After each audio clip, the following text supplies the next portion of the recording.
CM Yogi Adityanath के कार्यक्रम में, जहां पर खादी समारोह का कार्यक्रम चल रहा है और सीएम संबोधन कर रहे हैं। में एक बात आई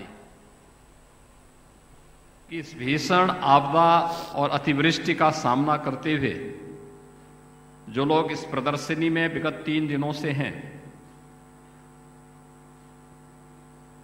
इस भीषण बरसात में जब पूरा जगह जगह पानी भरा हुआ है, जल जमाव में भी वहां पर खड़े हैं, तो ये धैर्य ही इस देश की आजादी के नए जज्बे को पैदा की होगी और ये खादी का असर है।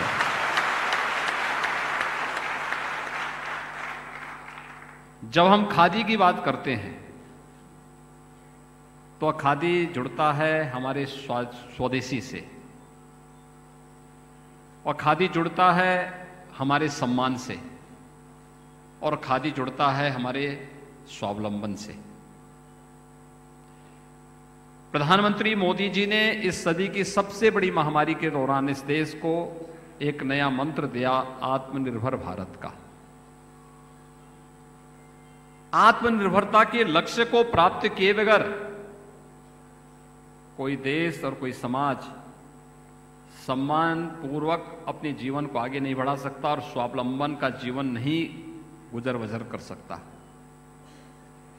और उस आत्मनिर्भरता के लक्ष्य को प्राप्त करने के लिए प्रधानमंत्री जी ने जो मंत्र दिया वो दिया था आत्मनिर्भर भारत का, कि आत्मनिर्भर भारत के लक्ष्य को प्राप्त करने के लिए हमें क्या करना चाहिए? Vocal for local. जो हमारा देसी है, जो हमारा स्वदेशी है, जो हमारा स्थानीय उत्पाद है, उसको प्रोत्साहित करना, उसको प्रमोट करना, उसको नई तकनीक के साथ जोड़ते हुए आगे बढ़ाने का कार्य कर देना। और इसके लिए अनेक कार्यक्रम विभाग ने प्रारंभ किए। एक जनपद एक उत्पाद की योजना हो, विश्वकर्मा श्रम सम्मान की योजना हो, माटी कला बोर्ड से जुड़ी हुई योजनाएं हैं। आज ये देश के अंदर एक नया ब्रांड बन गया है। और मैं देख रहा था अभी खादी के वस्त्रों को। आप देखना आने वाला समय खादी का है। ये देश आजादी के 75वें वर्ष में प्रवेश किया है, और आप देखना खादी के प्रति लोगों का रुझान किस कदर बढ़ा है। मैंने पिछले 3 दिनों के अंदर इस प्रदर्शनी में आती हुई भीड़ का अवलोकन किया है। मैं प्रतिदिन इंटेलिजेंस से रिपोर्ट मांगता हूं, कहां पे क्या हो रहा है, क्या स्थितियां हैं, जनता के मन में कहां पर क्या बात हो रही है। और मुझे जबरदस्त आकर्षण देखने को मिला है इस एक पक्ष की, यानी 15 दिन की इस प्रदर्शनी के लिए, कि लोगों के मन में एक रुझान कि वहां पर एक एग्जीबिशन लगी हुई है, एक प्रदर्शनी लगी हुई है, वहां पर एक खादी महोत्सव का एक व्यापक बड़ा पंडाल लगा हुआ है, काफी बड़े पैमाने पर लोग आए हुए हैं। और उसके प्रति जो रुझान मुझे देखने को मिला, वो मैं कह सकता हूं कि खादी अपने आप में आजादी का एक ब्रांड था ही, अब आत्मनिर्भर भारत का भी एक नया ब्रांड बनने जा रहा है। और इसलिए आज मुझे आपके इस कार्यक्रम में आकर के अत्यंत आनंद की अनुभूति हो रही है कि इस स्वदेशी से जुड़े हुए उस अभियान के साथ, जिसने देश की आजादी को एक नई ऊंचाइयों तक पहुंचा करके 15 अगस्त 1947 को इस देश को सैकड़ों वर्षों की गुलामी की बेड़ियों को तोड़ने के लिए इस देश के महान स्वतंत्रता संग्राम सेनानियों को एक मंच दिया था, वह खादी ही आत्मनिर्भर भारत के लक्ष्य को प्राप्त करने के लिए, आदरणीय प्रधानमंत्री जी के संकल्पों को आगे बढ़ाने के लिए अब एक नए ब्रांड के रूप में काम करेगा, इसमें कोई संदेह नहीं होना चाहिए। और इसलिए मैं आज के इस अवसर पर सबसे पहले आप सभी का हृदय से अभिनंदन करता हूं, आपका स्वागत करता हूं। भाइयों बहनों, मैं भी देख रहा था, मुझे चरखे के साथ यहां पर कुछ देर अपने हाथ को भी आजमाने का अवसर प्राप्त हुआ था। और मैं देख रहा था सचमुच ग्रामीण अर्थव्यवस्था को मजबूती प्रदान करने के लिए, ग्रामीण अर्थव्यवस्था के आधार है हमारी माताएं बहनें।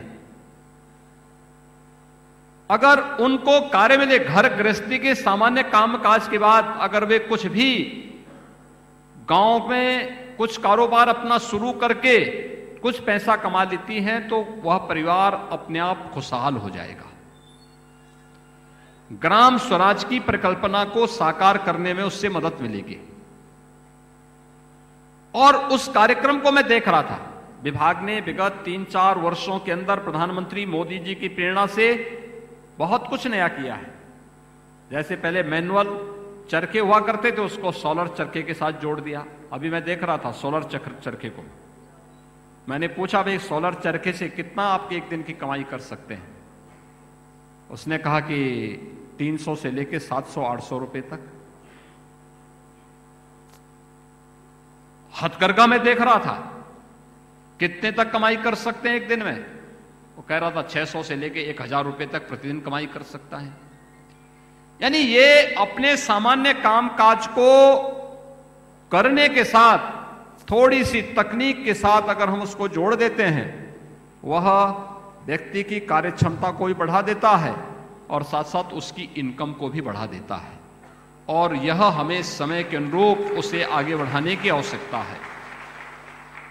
बड़ी डिमांड है खादी की और उस डिमांड के अनुरूप उन्हें तकनीक उपलब्ध कराना, टोल किट्स के माध्यम से उन्हें उस प्रकार की सुविधाएं उपलब्ध करवाना, उनकी ट्रेनिंग के कार्यक्रम को आगे बढ़ाने का कार्य करना, ये सभी अभियान चल रहे हैं। हम लोगों ने देखा है पिछले 3-4 वर्षों में बदलते हुए उत्तर प्रदेश को। जब हम लोगों ने प्रदेश के अंदर परंपरागत उद्यम के लिए एक जनपद एक उत्पाद की योजना प्रारंभ की थी, तो उस समय लोग ये मानते थे कि इससे क्या होगा। आज मैं देख रहा था भारत सरकार की देश के अंदर अनएम्प्लॉयमेंट की यानी बेरोजगारी की दर क्या है, इस बेरोजगारी के दर के आंकड़ों को मैं देख रहा था। देश के अंदर सबसे बड़ी आबादी का राज्य उत्तर प्रदेश है। 2017 में जब हम लोग आए थे तब प्रदेश के अंदर बेरोजगारी की दर 17 से 18% थी और आज प्रदेश के अंदर बेरोजगारी की दर घट करके मात्र 5% रह गई है। ये चीजें दिखाती हैं कि हमारे द्वारा प्रारंभ की गई योजनाएं प्रभावी ढंग से कार्य कर रही हैं। एक जनपद एक उत्पाद की योजना हो, विश्वकर्मा श्रम सम्मान की योजना हो, खादी के उत्पाद को एक ब्रांड बना करके आगे बढ़ाने का कार्य हो, माटी कला बोर्ड से जुड़े हुए उत्पाद हो, ये लगातार उसमें नई प्रगति आती हुई दिखाई दे रही है। माटी कला बोर्ड में अभी मुझे यहां मंच पर जो विभाग ने डाई बना करके मां लक्ष्मी जी की प्रतिमा को, कितनी दिव्य प्रतिमा बनाई है। मैं परसों माटी कला बोर्ड से जुड़े हुए जो हमारे बंधुगण हैं उनके एक सामाजिक सम्मेलन में मैं गया था। कितनी शानदार मूर्ति, गणेश लक्ष्मी जी की कितनी शानदार मूर्ति। अगर वे मूर्ति मार्केट में आए तो चीन अपना माथा फोड़ देगा, लेकिन उसकी मूर्ति एक नहीं बिकने वाली है, सब हमारे कलाकारों की मूर्ति बिकेगी। क्या सजावट थी, क्या दर्शनीय थी। तकनीक के साथ जोड़ करके शासन का थोड़ा सा संबल मिल जाए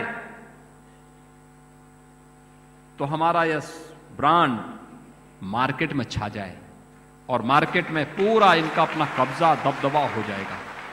और इसी के लिए तो ये पूरे अभियान चल रहे हैं।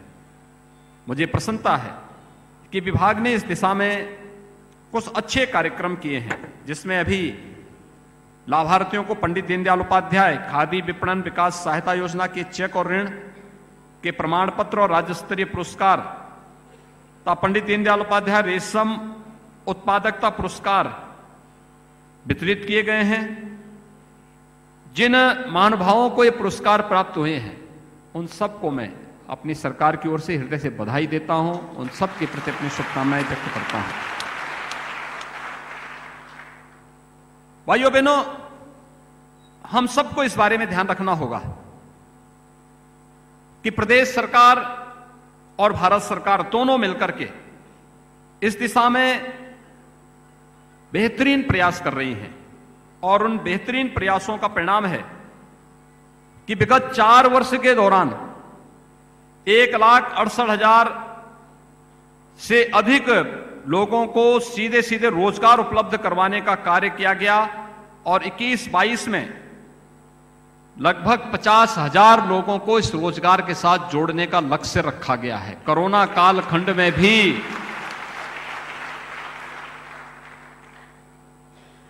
प्रधानमंत्री रोजगार सृजन कार्यक्रम के माध्यम से हम स्वदेशी के मंत्र को अपनाते हुए रोजगार सृजन का कार्य कर रहे हैं। मुझे लगता है कि यह अपने आप में लोगों के लिए कौतूहल और आश्चर्य का विषय होगा कि जब दुनिया कोरोना से त्रस्त है, दुनिया की बड़ी मंडी बढ़ा सकते हैं। कल मैं रूस के आंकड़े देख रहा था। रूस की जो आबादी है वह उत्तर प्रदेश की आबादी से कम है, लेकिन वहां पर कोरोना के कल 34,000 मामले थे। एक दिन में 34,000 मामले। और उत्तर प्रदेश में कोरोना के कल कुल 12 मामले थे।